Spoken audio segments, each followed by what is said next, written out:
तरावीह के मसाइल।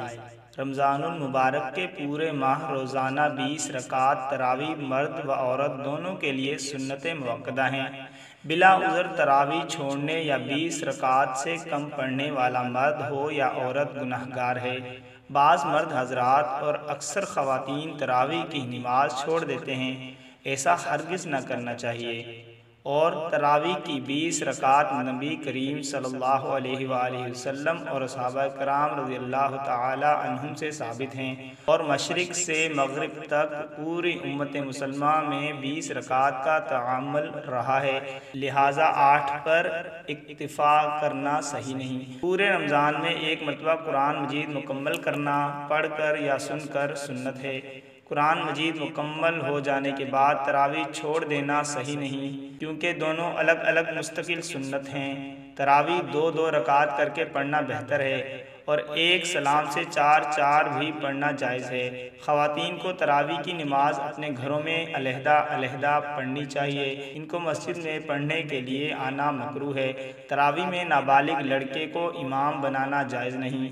दाढ़ी मुंडाने या एक मुट्ठी से कम करने वाला हाफिज़ इस हराम फेल की वजह से फासिक है, ख्वाह दूसरी बातों में कितना नेक हो। इसके पीछे नमाज पढ़ना मकरूह तहरीमी यानी हराम के करीब है। इस तरह दूसरे गुनाहों का हुक्म है, मसलन गीबत करना, मर्द को टखने से नीचे पाजामा लटकाना, गाना सुनना, बिला ज़रूरत तस्वीर बनवाना, रखना, हराम कमाना, खाना, नाजायज़ मुलाजमत करना, टीवी देखना, बिदत का इर्तिकाब करना वगैरह। जो इन गुनाहों में मुब्तला हो वो फासिक है, इसको इमाम बनाना मकरूह तहरीमी है।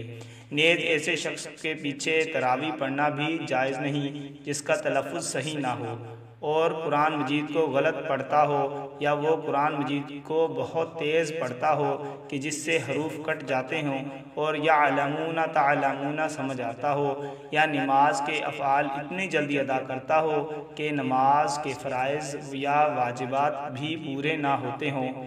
जहाँ इन मज़कूरा शराइत के मुताबिक हाफिज़ न मिले, वहाँ गैर हाफिज़ के पीछे सूरह तरावीह पढ़ ली जाए। अगर तरावीह की कोई रकात फासिद हो जाए तो इसमें पढ़ा हुआ कुरान मजीद भी दोहराना चाहिए। नमाज में पढ़ी गई आयत सजदा का इसी नमाज में सजदा करना ज़रूरी है। अगर इस नमाज में सजदा अदा ना किया तो नमाज के बाद ये सजदा अदा ना होगा। अब तौबा व इस्तग़फ़ार के सिवा माफ़ी की कोई सूरत नहीं। अगर कोई तरावीह न पढ़ सके और सुबह सादिक हो जाए तो अब इसकी कज़ा नहीं, सिर्फ तौबा व इस्तग़फ़ार किया जाए। बाज़ लोग समझते हैं कि जो शख्स रोज़ा ना रखे वो तरावीह भी न पढ़े, ये गलत है। रोज़ा और तरावीह दोनों अलग अलग हुक्म हैं, एक की वजह से दूसरे को छोड़ना सही नहीं।